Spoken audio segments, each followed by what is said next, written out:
Hello and welcome to this Forex Preview at xm.com. I'm Maria Pachordes and joining me is Senior Investment Analyst Rafi Boyadjian.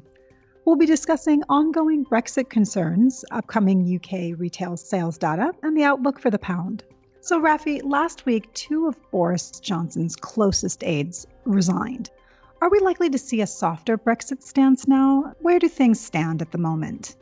Well, Maria, there's been quite a bit of speculation as to whether or not the resignation of those two aides of Boris Johnson did maybe perhaps soften the government's position, because in the days following up to those aides quitting Downing Street, we did see some progress being made in the negotiations. But overall, it's unlikely that it's had too much of an impact, because, of course, those red lines that the UK has been insisting on are pretty much what Boris Johnson firmly believes in. So it's more of a case of the two sides making compromises that they pretty much have to do anyways in order to make some further progress in those talks.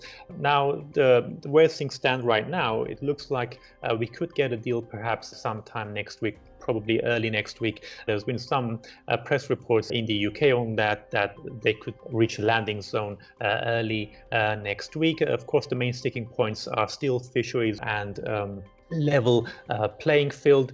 And now actually these are areas where it's more of a case of the EU having to make more compromises, because in terms of where the situation that the UK has put itself in, they don't really seeking just a basic free trade agreement.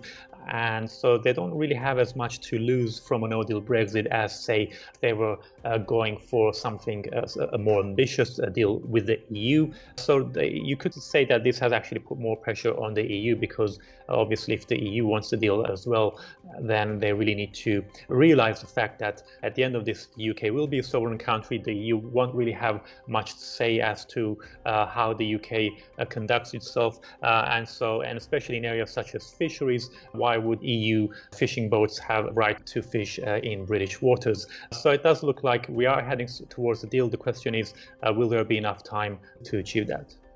Okay, now regarding upcoming data, we'll get retail sales figures early on Friday. What should we expect there? So we are seeing a significant slowdown in the UK economy. So the forecast for retail sales are that they're going to stay unchanged in October. And the picture for the Q4 growth really isn't too great at the moment.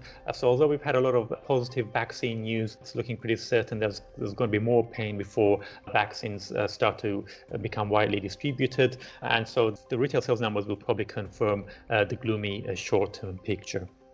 Okay, and if we do end up getting positive Brexit headlines, what will that mean for the pound?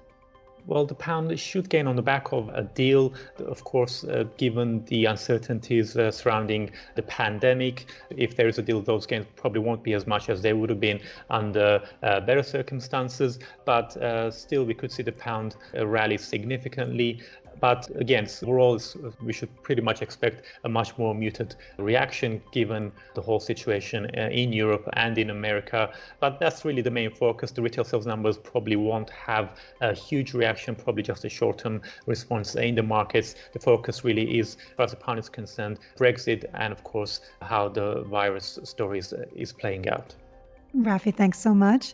And thanks for joining us at xm.com.